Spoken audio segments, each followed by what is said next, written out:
আমরা আসলে মৃত্যুর কাছে কত অসহায়, অথচ মৃত্যু অবসম্ভাবী জেনেও এর জন্য আমরা কতটা অপ্রস্তুত ভাবতেই অবাক লাগে।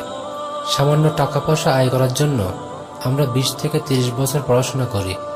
মানুষকে মুক্ত করার জন্য আমরা কথাবার্তা, চালচলন, পোশাক আশাক থেকে মানসিকতায় পর্যন্ত আমূল পরিবর্তন নিয়ে আসি। কত লক্ষ কোটি টাকা খরচ করে বোরাক সদৃশ্য গাড়ি কিনি, অথচ যাকে মুক্ত করা সবচেয়ে জরুরি, যার কাছ থেকে এসেছি এবং যার কাছে ফিরে যেতে হবে, তাকে খুশি করার জন্য কি করা প্রয়োজন তা জানার জন্য আমরা কতটুকু সময় ব্যয় করি। প্রতিদিন কটি কাজ আমরা তার সন্তুষ্টির জন্য করে থাকি, তার সাথে সাক্ষাতের জন্য আমরা কতটুকু প্রস্তুত।